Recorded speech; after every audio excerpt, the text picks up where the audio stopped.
This is the EWN Podcast Network.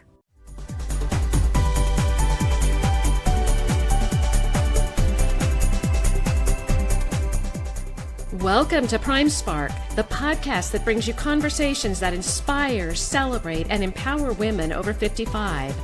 The second women's revolution is here, and it is time for us to fuel a spark that will ignite your way forward, illuminate your path, and reflect your gifts in the world. Now, here is your host for Prime Spark, Sarah Hart.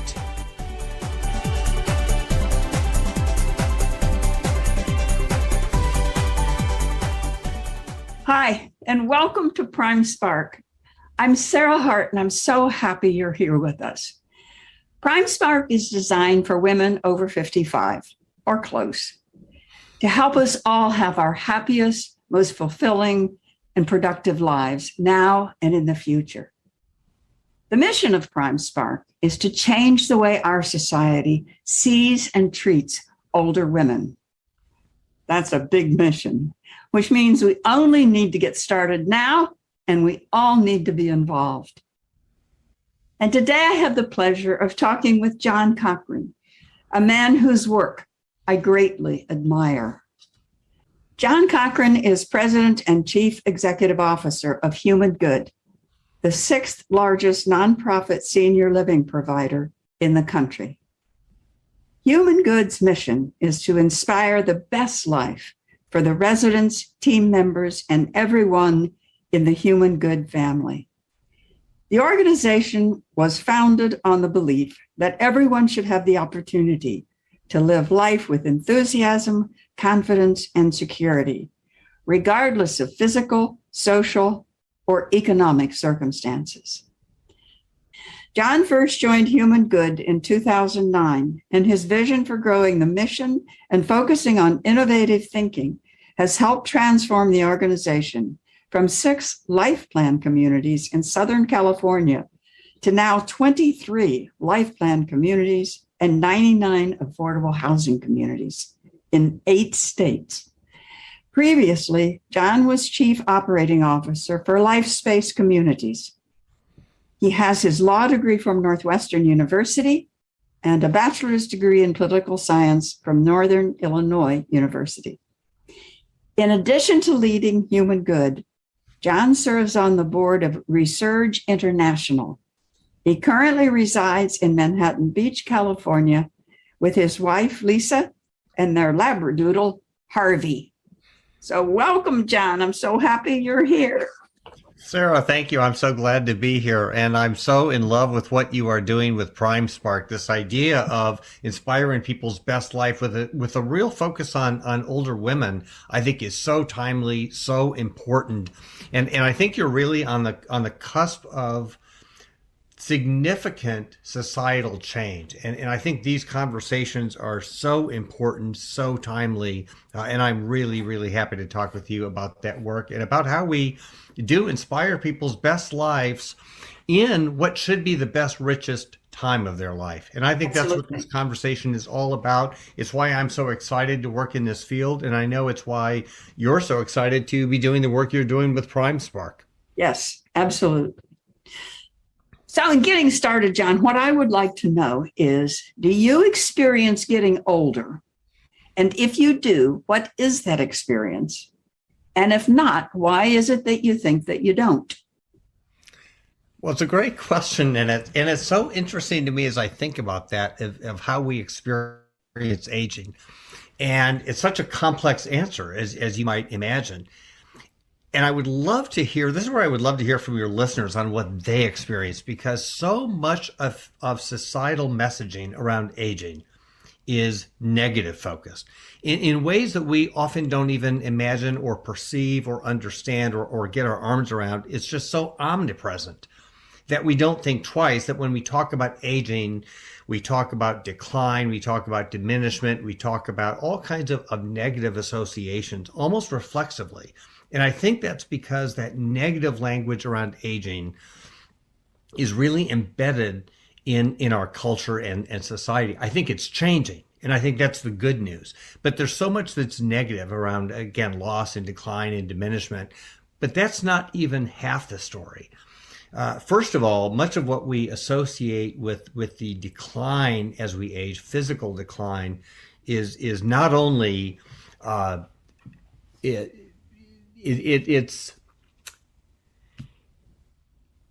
it's not inevitable, I guess is the right word. And better than that, it's not only avoidable, it's reversible. So many of the negative things we think of as we age physically. But I think as I approach aging, I think about it from a very different perspective. I think about it from the perspective of possibility. And in my case, as I get older, and I turned 60 last year, which is kind of a milestone birthday in many respects. I wouldn't go back to 50. I wouldn't go back to 40. I wouldn't go back to 20.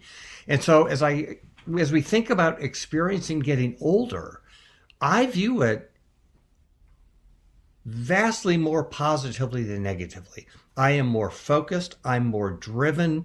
I know what I want. I know what I don't want. I'm both more opinionated and less. I know myself. I know what's important. And I think this last point is a positive quality of aging. I have a much greater sense of urgency than I did when I was 20 or 30. And that is, of course, accepting the limitation that life ends at some point.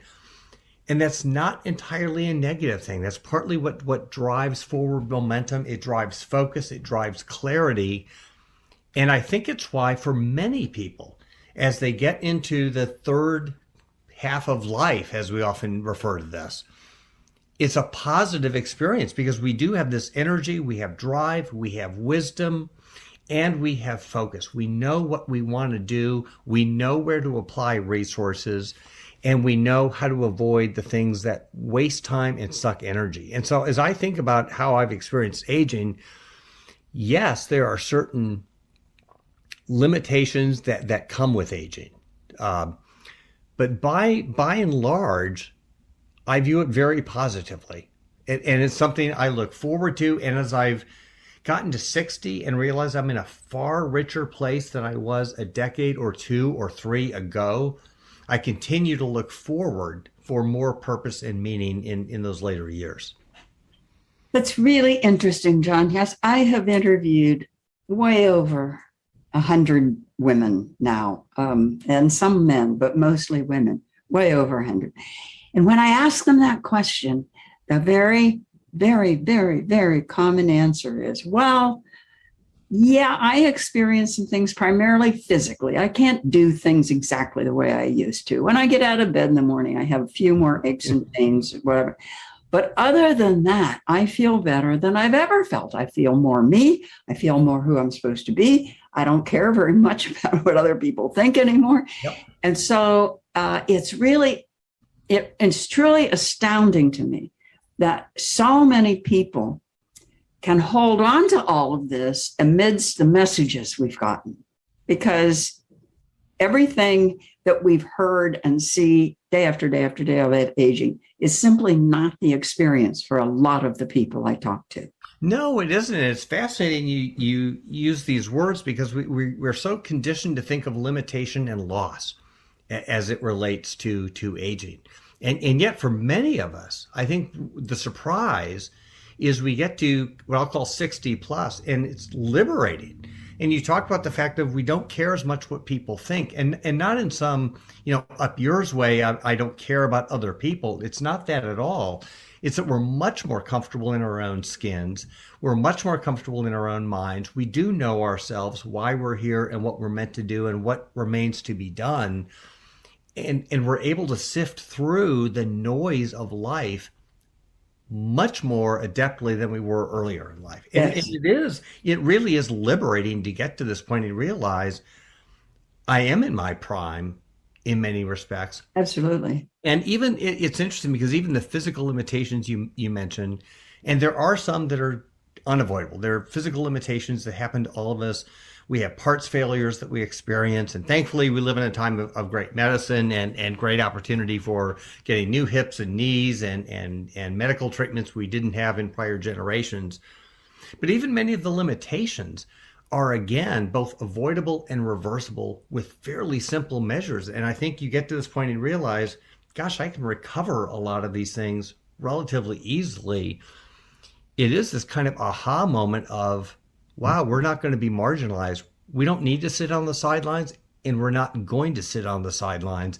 And I think that's why, as I look kind of broadly at society, I'm so excited about this time in life, because I think we're on the cusp of real change of how we view this part of life. Remember, these are accidental years in many respects. You go back 200 years, 500 years, 1,000 years, people weren't living to 90 in any degree of kind of a common experience of getting to 90, nor getting to 90 in relatively good health. Now that we've got these 30 found years that are mostly healthy, and where we bring in all of our collective life experience, this is really this budding time of discovery and achievement and opportunity in a way that you can't get earlier in life, really. Absolutely. I what you said a little bit ago, I absolutely agree with this. When I think about going back to 40, 30, 20, no, thank you. No way. So, John, what's your favorite part about being CEO of HumanGood?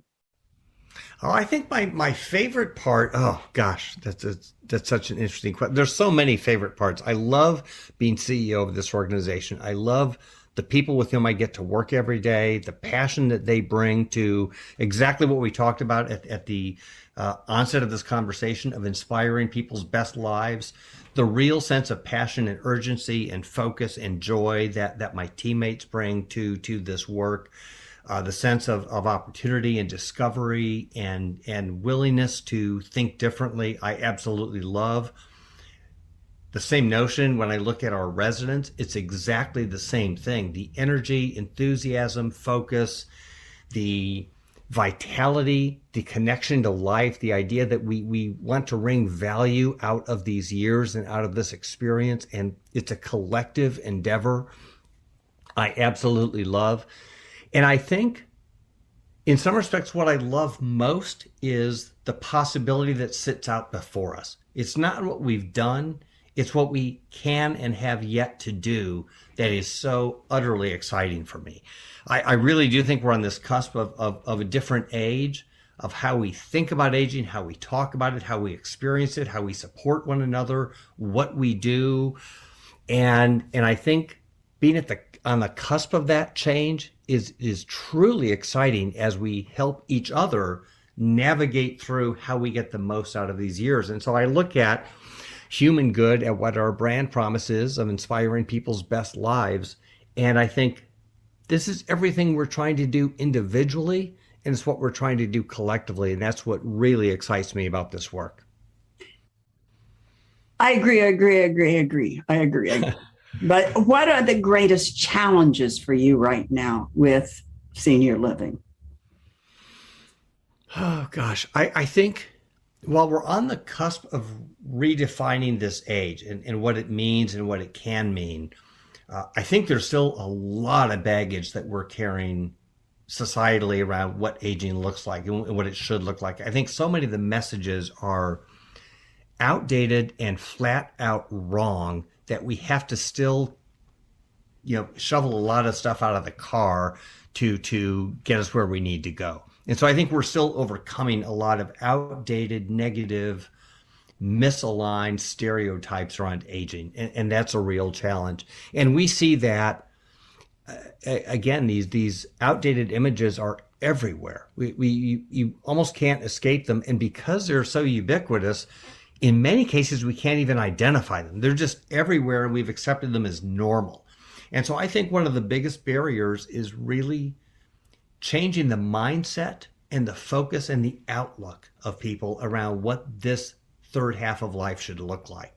And so I think that may be one of the biggest barriers is simply shifting the lens through which we view this time of life.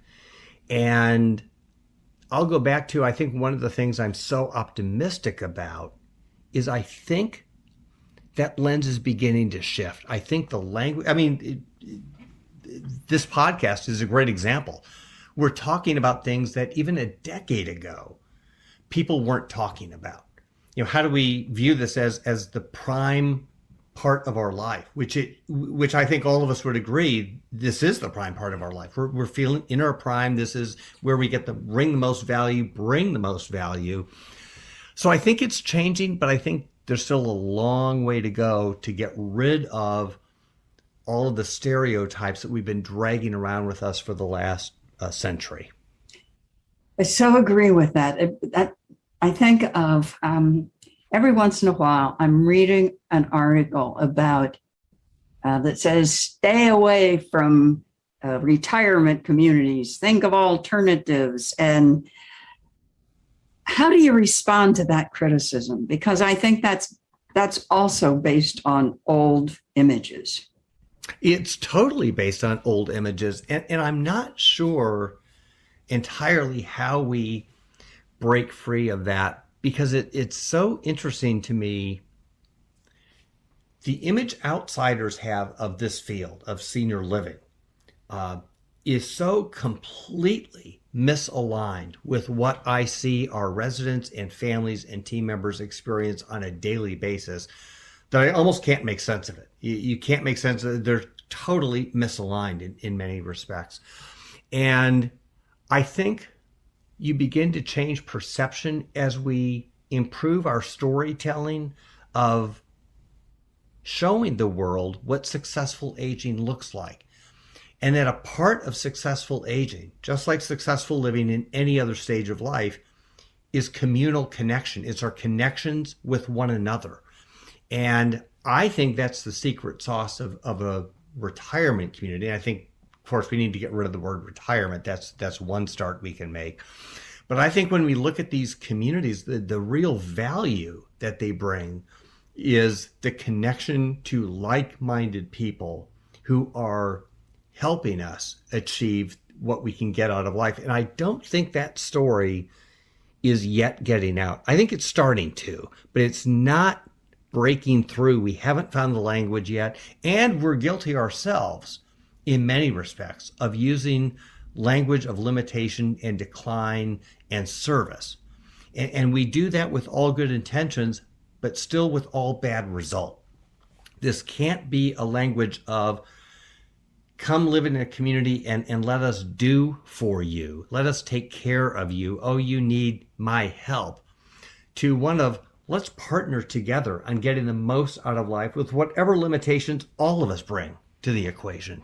And I think as we start to change the language, as we start to tell the stories, I think we'll start to break free of some of the stereotypes.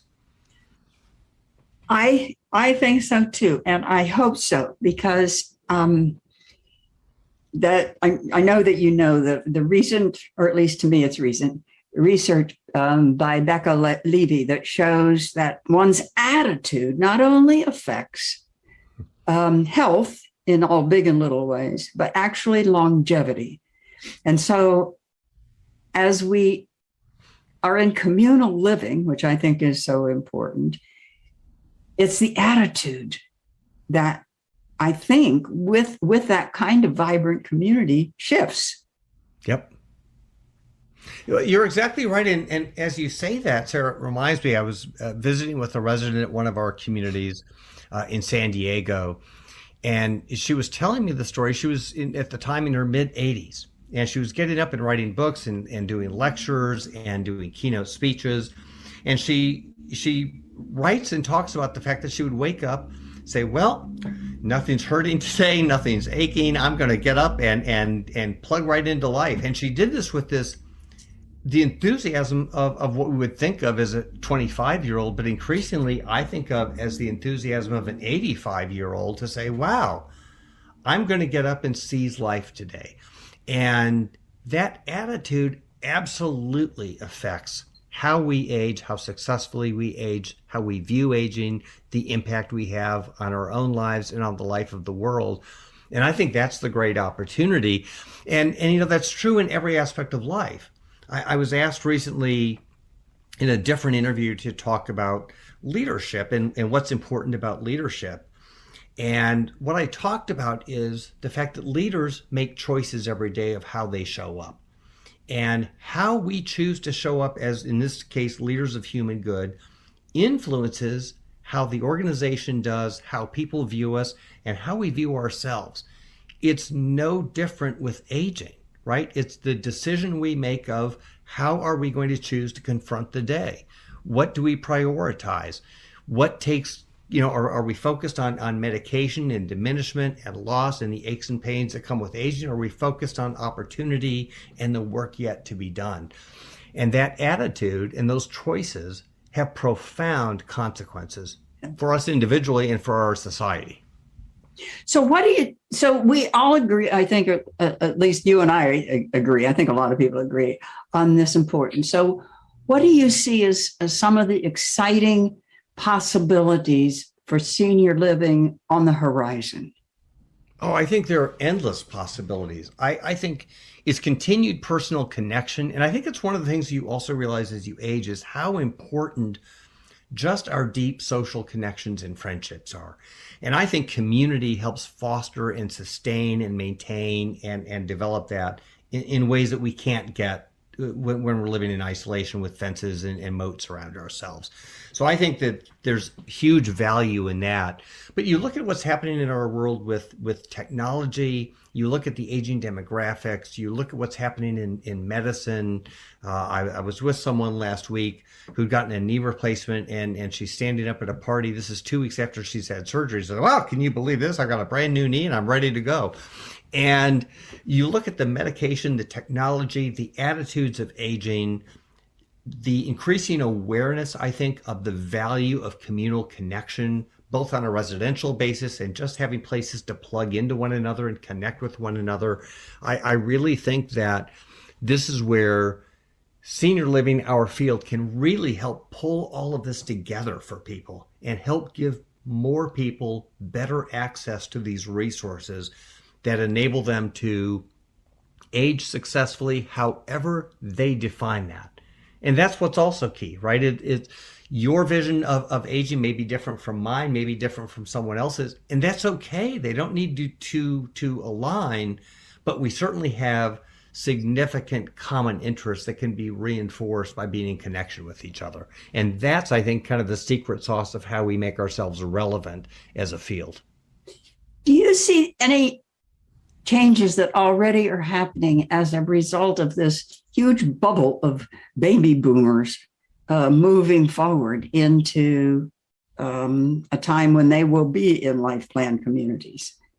Yeah, well, one of the changes is, as you well know, we boomers change everything, right? We just don't accept the status quo. And you're seeing that with this current generation of both the boomers and the people in a couple of prior generations who are aging in our communities, which is this powerful sense of engagement and ownership. And that's a real shift.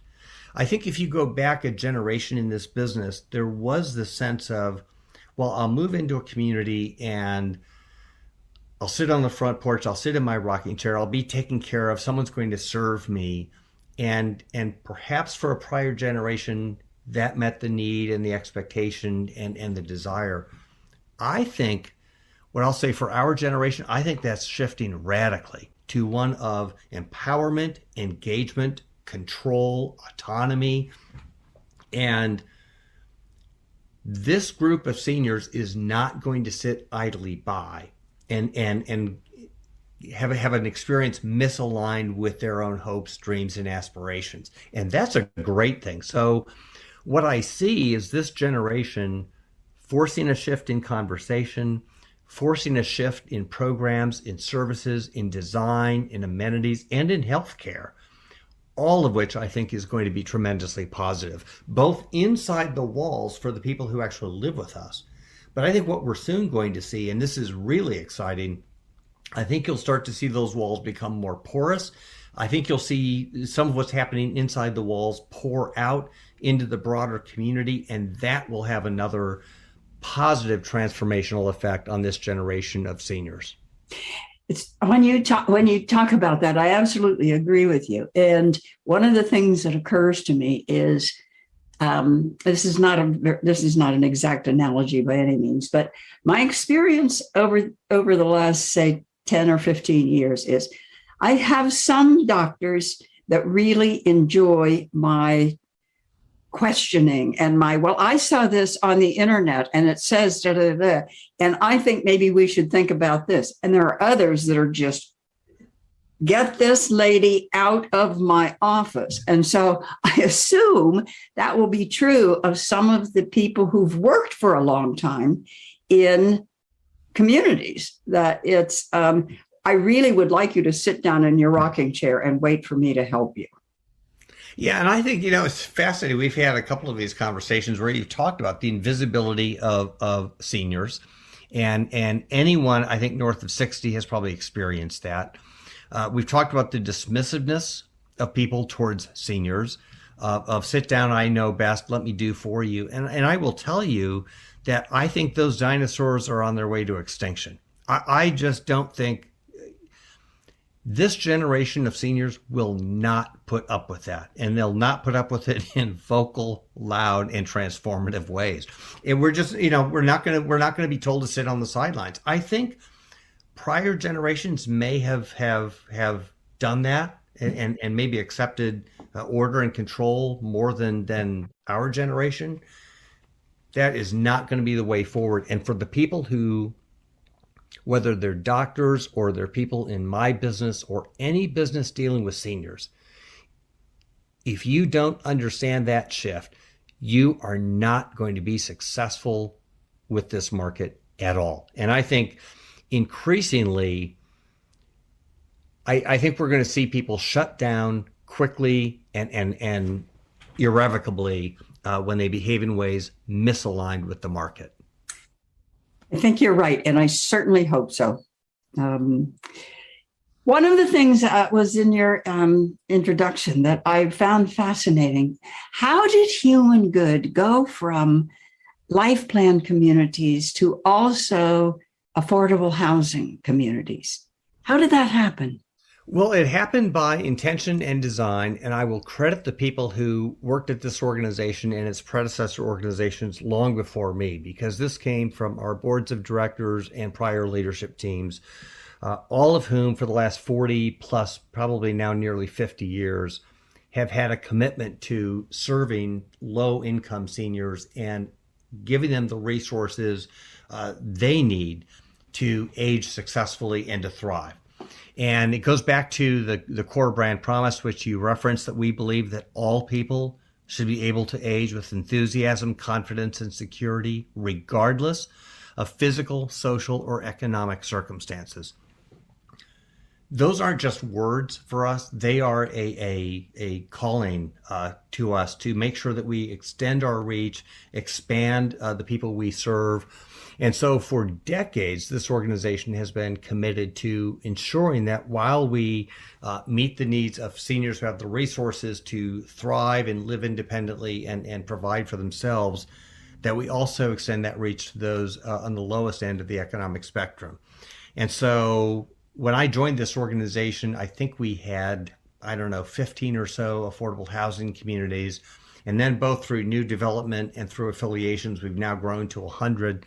And I'm so proud of the work we do in those communities. We provide housing, of course, which is the essential aspect, the foundational aspect of healthcare. You can't provide healthcare for people if they have inadequate housing. So safe, attractive, communal housing is essential. But what we do beyond that that's so important is provide healthcare and resource coordination. So we don't do a lot of direct service provision, but we'll help connect our residents of affordable housing to Meals on Wheels, veteran support, mental health support, the resources they need to live their best lives and live independently as long as possible. That's always been an important part of our organization in terms of its mission. It continues to be an important part of our mission. And I think it's interesting because we also often think about the work we do in the market rate side of our business as informing the work we do in the low income side of our business. But I will tell you that the reverse is also true in some really important ways. And one of the ways I'll highlight is the advantage we have in our low income communities is that we're tremendously resource constrained. Now, why do I say that's an advantage?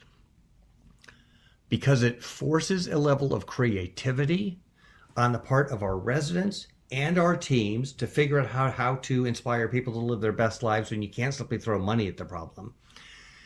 It forces a degree of inventiveness for us to be willing to try things because we have to. And I think it has forced a level of cooperation between residents and team members. We're in this together. We've got to do this walk together for this to be successful. That dynamic that works so successfully in affordable housing, I think, is beginning to shape how we view successful aging in our life plan communities. One of mutual engagement, one of mutual support, one of walking alongside and teaming together as opposed to I'm going to serve you. And so in a curious way, the work we're doing in affordable housing is having a profoundly positive impact on how we approach aging across the entire spectrum of residents that we serve. I love that. That is fantastic. That is, I would not have thought of that at all. And I love knowing that. Well, I wouldn't have thought of it at all either if I hadn't seen it. It would never have occurred to me. But it really is true that I look at what those teams do on a shoestring budget. And it reminds me that economic resources are important. I don't want to minimize that, but they're not the be all end all. Right. And it's a good and timely reminder for all of us. Right. So, John, you have done so much. What is next for you personally, professionally, with HumanGood, or however you see? The next thing I think I'm thinking about is...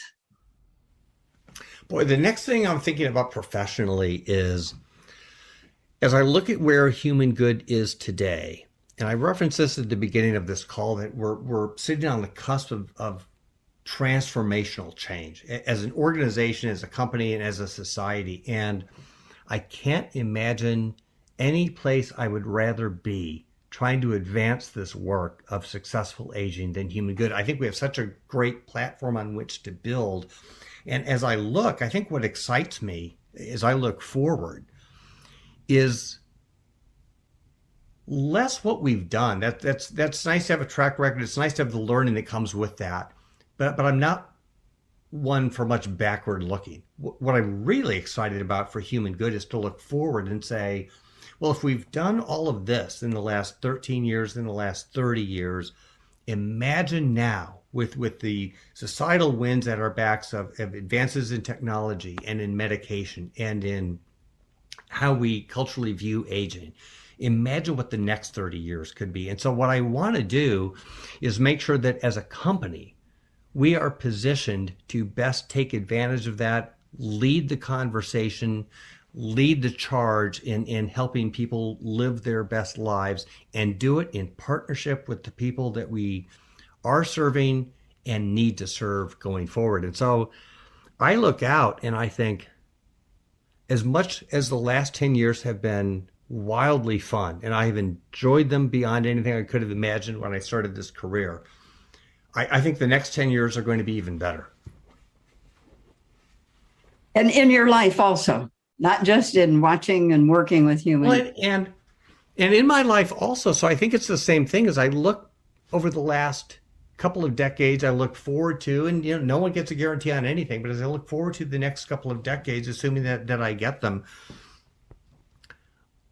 in many respects, I'm looking forward to the best, richest, most meaningful time in my life. Every decade has gotten better. Every decade's gotten more exciting. As I mentioned earlier, I've got a greater sense of clarity personally on what I want to do. I've got a different sense of urgency with doing that work. And I've got a better awareness of the opportunity that's in front of me to do this work. And so personally and professionally both, I see a real alignment between who I am and who I think I'm called and need to be, and what this organization needs. And I look forward, and I truly just look forward with enormous enthusiasm. I think one of the things that I find most exciting is that we now know actually there are ways our brains get better. And that's really big news, because that certainly is not what we have learned over time. No, and again, we're told that, this is just diminishment and loss and limitation and decline. And we have all these negative stereotypes with aging. But you're right. So much of the research is telling us, yeah, some of that stuff's true. But that's not even half the story. The other half is you do have very different abilities than you had decades earlier. And, Right. and you continue to grow, and you continue to gain new skills and new outlooks. And there's a lot that's positive about this. Yes, I absolutely agree. And so do other people that I've interviewed. It's really interesting. We just got to convince the rest of the people who haven't caught up that, look, this is what's real. Just come on. Well, it is what's real. And isn't it interesting, though, that, and this again is where I think this is so exciting a time, that there is this awareness, I think, that's fairly broad-based, that's gaining traction fairly quickly, that this is a time of opportunity and achievement and reward that's different than the messages we've been told. And I think people are gaining an awareness of that. They're buying into that, and they are latching on to that in a really powerful way. And I think these conversations in 5 years will be very different than they are today, and wildly different from where they were a generation ago. Well, even, when you were saying whatever you were saying before, John, what I was thinking about was I've been doing Prime Spark for not quite 2 years. And the conversation 2 years ago was very different from now. And the number of people talking about it was very different. So, well, this has been fun. If somebody would like to get in touch with you, how can they do that? They can do that by going onto the HumanGood.org website. They can find about us and find ways to contact the organization. I'm easy to find by email. It's my first and last name, john.cochran@humangood.org. And they can always call HumanGood and find their way to someone who will connect them with me. And I'm happy to talk to anybody about what successful aging looks like. Thank you. Thank you. So that's our time today. Please join us again. You can find us on our Prime Spark podcast on every popular outlet. Find out more about Prime Spark at primesparkwomen.com. Thank you so much to my guest today, John Cochran. And don't forget, you can find him. The easiest thing to remember is humangood.org. And you can find his information there to link up with him. So thank you for being with us. Take care. Spread tolerance and love. Bye-bye.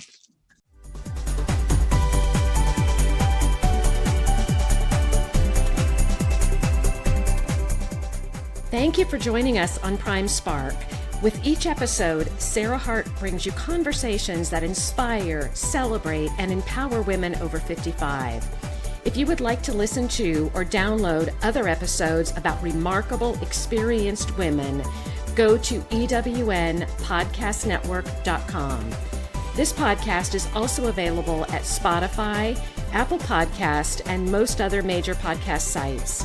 The second women's revolution is here, and we hope that you use the insights you've gained here to fuel the spark that will ignite your way forward, illuminate your path, and reflect your gifts in the world.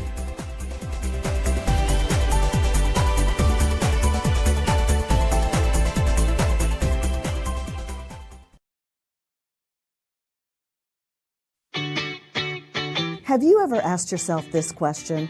Why is it so hard to make a buck? I know I have. Hi, I'm Sandra Yancey, founder and CEO of eWomen Network. What I have discovered after going from the brink of bankruptcy to running a multi-million-dollar award-winning business is this. You can't build $1 million dream hanging around minimum wage mindsets. My mission is 1 million women entrepreneurs generating $1 million in annual revenue. So here's what I've done. I've created the mother of all entrepreneur success programs that you can access online on your time. It's called Monetize Me Now. It's a 7-module online course that is 100% my success formula, covering mindset, mission, management, motivation, marketing, and measure. Come on, take my hand and I'll show you the way to learn to earn flowing revenue for your business. Visit monetizemenow.com for details. Calling all speakers, eWomen Network has speaking engagements all over North America that must be filled. Are you a gifted messenger, author, expert, or successful entrepreneur that can help women entrepreneurs grow their businesses? Our mission is to help 1 million fulfilled women each achieve $1 million in annual revenue. If you're a speaker that can help women prosper, go to eWomenNetwork.com and sign up as a pro member of our Speakers Network.